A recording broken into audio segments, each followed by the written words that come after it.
7:45. Welcome back to BT Vancouver on this Thursday morning. We're going to talk now about stopping the spread of systemic racism through positive change. The entire world has been captivated by these images of protests and demonstrations all over the world in the wake of the death of George Floyd in Minneapolis. We're going to bring in Ninu Kang right now from MOSAIC. Welcome to BT. Good morning, Clark. Ninu, when you see these images of all these people, these groups of these masses of demonstrators galvanized by the death of George Floyd, what goes through your mind?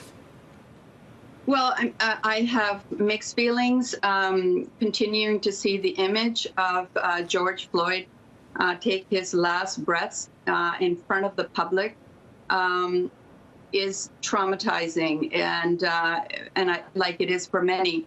But it's also heartwarming to see so many people from across the globe, really, and of course in the United States and Canada, people coming together and uprising. And protest is one of the fundamental pillars of democracy. And we know that change, real change on difficult issues has only occurred after people have come together and have said no, no more. And so it's really heartwarming, and the way that people are protesting by lying on streets and by kneeling and by being together, people from all races, colors, creed. And so, you know, it's a moment in history where people are saying no more systemic violence against Black people and Black communities. And all of us who aren't Black really have to ask ourselves some really tough questions about how are we part of the problem, or how can we be part of the solution?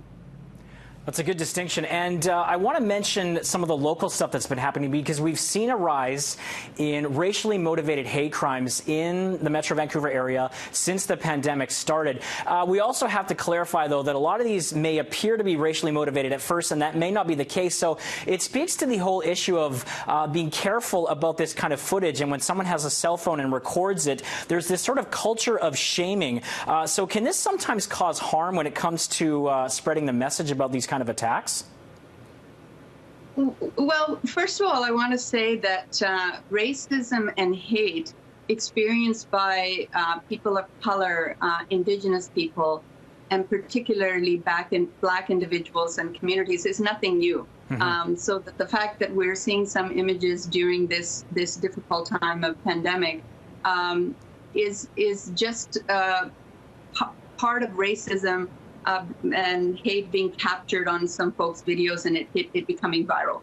So first of all, it's nothing new. In terms of the videos and people taking videos, you know, again, I have mixed feelings about that, because on the other hand, people, you know, taking videos of critical instances where people have been, you know, mistreated by the police, for example, or by others, has led to forms of justice for people.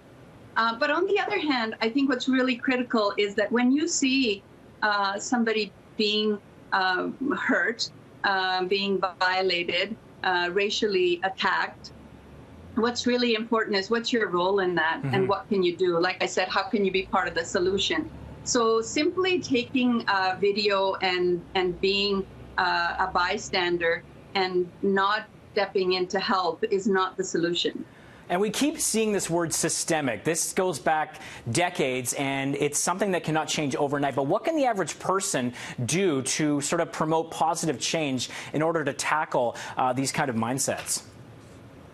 When we use the word systemic, again, we need to recognize that Canada has a history of discriminatory policies and practices that has impacted marginalized colored community, Indigenous communities through colonization. And so the very first thing we need to do is acknowledge that there's a problem.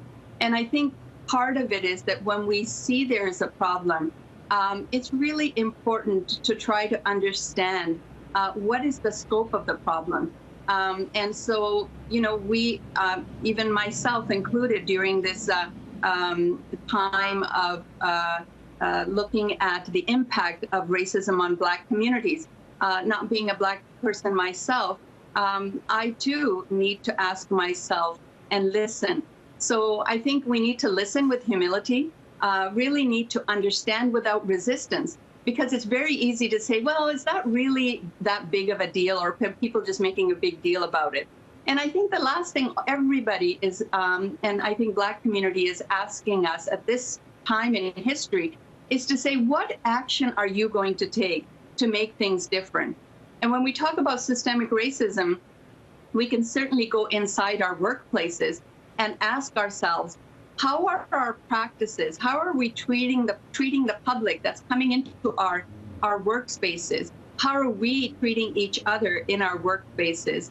And I think certainly these things need to start from the top leadership, from the government, our public institutions. What is the experience of racialized people, Indigenous people, when they're accessing services, public services? I mean, there's been very little done with regards to looking at the experiences of people and trying to rectify and change our systems.